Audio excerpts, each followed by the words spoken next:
Salut à tous et bienvenue sur la chaîne de l'impression 3D. Ça fait déjà un certain nombre de vidéos que je fais sur l'impression 3D et plus précisément on imprime des choses comme par exemple précédemment on avait imprimé une catapulte, mais on n'a encore jamais parlé du côté technique d'une imprimante. Car oui, il y en a sûrement qui pensent qu'on a juste à brancher son imprimante et puis ça marche directement.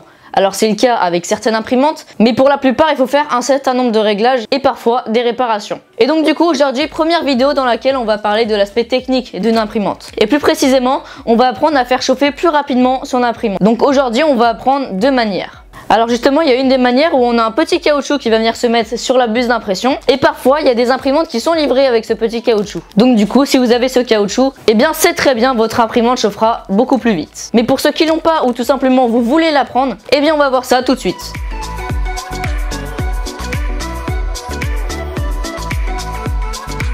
Alors vous êtes sûrement en train de vous demander quelle est cette petite boîte. Et bien en fait à l'intérieur de cette boîte on a à peu près tout pour changer les pièces d'une imprimante. Donc ici on a des buses d'impression, on a les caoutchoucs qui justement vont nous servir aujourd'hui, on a de la colle, des petits ventilos, enfin bref on a vraiment plein de trucs. Mais ce qui va nous intéresser dans cette box particulièrement, c'est les petits caoutchoucs qui sont juste ici et les petits morceaux de laine qui sont juste ici aussi. Et bien sûr pour fixer la laine il nous faudra du scotch haute température. Et bien sûr tous les liens sont dans la description. Alors déjà petite parenthèse, au niveau du prix vous inquiétez pas, c'est pas très cher. Les petits caoutchoucs on en a pour moins de 5 €, la laine on en a pour 2 € et le scotch on peut en trouver pour 3 €. Alors comme vous pouvez voir les petits caoutchoucs ils se mettent juste ici.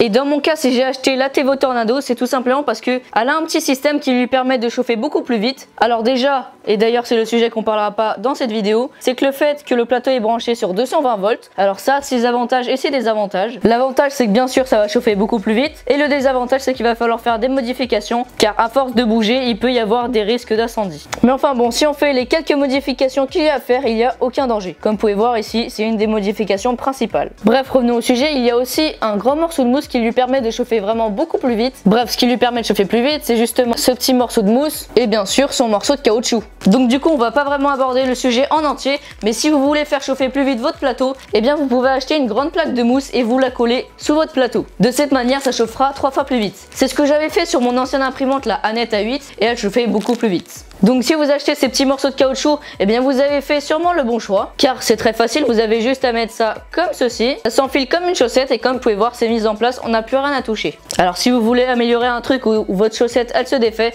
vous pouvez mettre un petit point de colle. Un autre avantage en dehors qu'elle se met très facilement, c'est que si par exemple il y a une fuite sur notre buse d'impression, eh bien il y aura du plastique tout autour et comme c'est en caoutchouc, vous avez juste à tirer et puis ça s'enlèvera tout seul. Donc voilà, ça c'est la première astuce, le petit morceau de caoutchouc, c'est vraiment très pratique. Mais enfin bref, si vous préférez l'astuce avec la laine, et bien c'est parti pour l'astuce. Donc du coup vous l'aurez compris, pour mettre de la laine il faudra la laine, le scotch thermique qui résiste aux hautes températures et notre tête d'impression. Alors il est préférable d'avoir du scotch thermique de différentes tailles, mais malheureusement moi j'ai que cette taille là. Donc pour la modification de la tête au niveau des outils, vous aurez juste besoin de ciseaux. Comme vous pouvez voir, j'ai pris des ciseaux de maternelle. Alors vous avez sûrement remarqué que sur la laine on a déjà du scotch, mais il est préférable d'en rajouter en plus. Donc la première étape c'est qu'on va prendre notre petit morceau, on va le mettre comme ceci.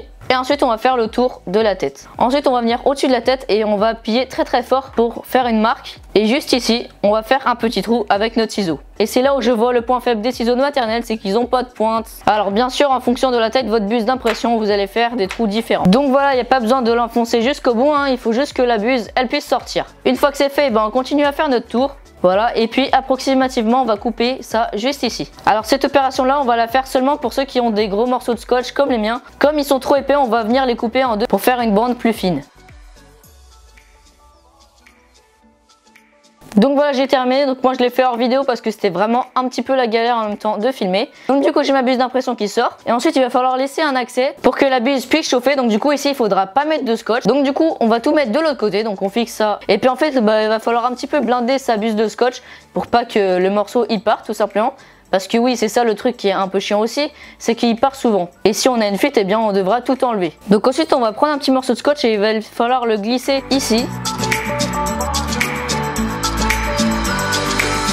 Donc voilà, j'ai terminé. Donc comme vous pouvez voir ici, ça ressemble un petit peu à rien, on va pas se le cacher, mais c'est toujours une technique. On peut toujours mettre la sonde, donc ça c'est un point positif. Donc après, comme vous pouvez voir, le scotch sur le coton, c'est pas ouf.